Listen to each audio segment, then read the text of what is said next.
You've probably heard them buzzing around, right? Drones are everywhere now, and they're not just for fun anymore. They're becoming a huge part of, well, everything. But that raises a massive question. As our skies get more crowded, who's actually in charge? Who's making the rules? Well, let's dive in and figure it out. I mean, this is a real shift we're seeing. Forget about them just being toys. We're talking about drones delivering life-saving medical supplies to places that are hard to reach, revolutionizing farming. And yeah, they're even bringing you your Friday night pizza. They are becoming absolutely critical infrastructure. So that really gets to the heart of it, doesn't it? With all these drones taking off, how do we make sure it all runs smoothly, safely and securely, without our skies turning into some kind of free-for-all, like the Wild West? Who's really in the control tower for this whole revolution?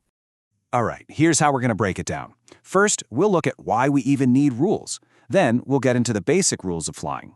After that, we'll check out what's happening on the commercial side of things, see how different countries are handling it, and finally, take a look at what the future holds.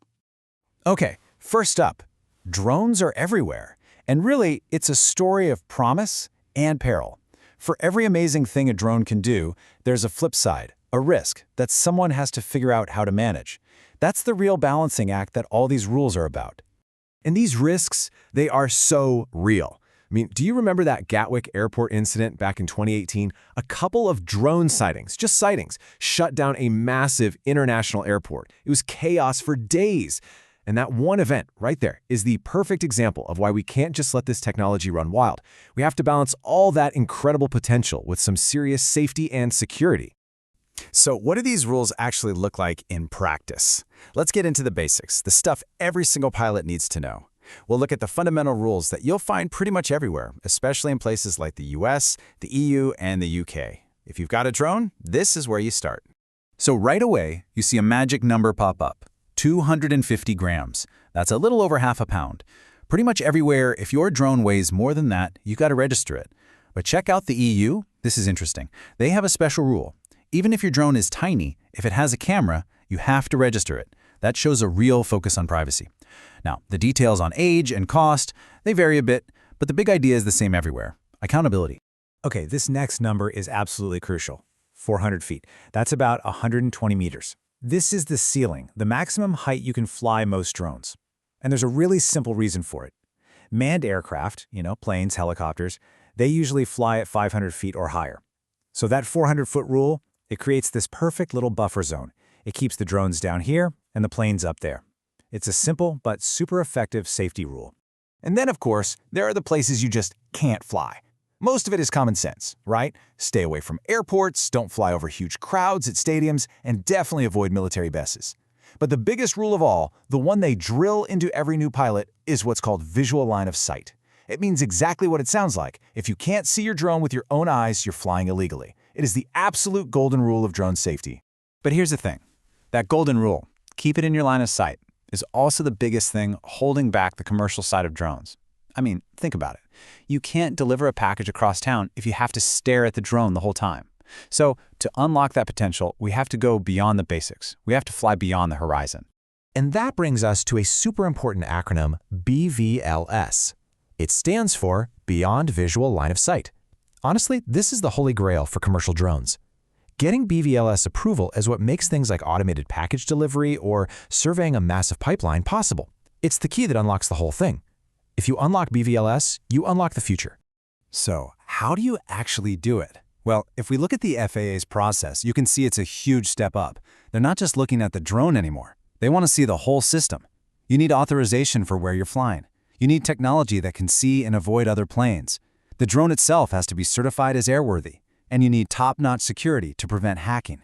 It's a whole different ballgame from just flying in a park. And this is exactly why companies are jumping through all those hoops. Just imagine trying to inspect miles and miles of pipeline like this by truck or on foot. It would take forever. A drone operating BVLOS can do that same job way faster, get more accurate data, and nobody has to be out there in a potentially dangerous situation. It's a total game changer. All right, so we've seen the general framework. But what happens when we zoom out and look at the rest of the world? You start to see that while the basic ideas are the same, different countries put their own spin on the rules, really shaping them around what they care about most, whether that's national security, public safety, or just boosting their own economy. Take China, for example. Their approach is all about security and accountability. The biggest difference? You have to register every single drone with your real name. Doesn't matter if it's a professional rig or a tiny toy you bought online. You couple that with super strict no-fly zones around big cities and sensitive areas, and what you get is a very, very controlled system. Maybe you have a place like Brazil which has a totally different take, especially when it comes to farming. As Professor Ulisses Antoniassi puts it, they don't see drones as some new scary thing. They see them as a safer version of what they were already doing with crop dusting planes. Drones are more precise, which means less chemical drift. So their rules are really practical, built around making an existing industry better and safer. And then you've got Japan, where the strategy is all about economics. They're facing some big national challenges, like a shortage of workers and concerns about food security. So for them, drone regulations are a tool. They're designed to help build up their own domestic drone industry, creating drones that can solve these specific Japanese problems. It's incredibly strategic. So we've got all these different approaches, all these rules taking shape around the world. What does it all add up to? Where is this technology actually going? Let's look forward and see the incredible future that all this groundwork is making possible. If you want to see what the future looks like right now, just look at a company like Zipline. They started back in 2016 in Rwanda delivering blood products, and since then, they've just exploded. They're in Ghana, the US, Japan, and get this, they hit their 1 millionth commercial delivery in 2024. They're projecting 2 million by 2026. This isn't a pilot program or some sci-fi concept. This is a real life-saving logistics network that is operating at a massive scale today.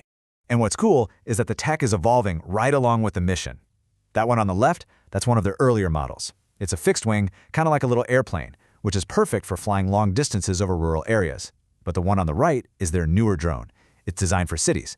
It can take off and land vertically and make super precise, quiet deliveries. The machines themselves are adapting to solve different problems. So if we look even further out, say to 2030 and beyond, a few big things are coming into focus. First, fully autonomous flights will just be normal. AI will be doing most of the flying. Then there's urban air mobility, or UAM. And yes, that is exactly what you think it is, flying air taxis. Drones will also be woven into the fabric of our smart cities, helping with everything from traffic to emergency response. And to make this all work together, you're going to see a huge push for global, standardized rules. Which brings us to one final really big question. By 2030, it's not crazy to think that drones could be as common as smartphones are today. The technology is moving that fast. So the real test is this. Are the rules we're writing right now ready for that? Are they ready for a world that's constantly in motion?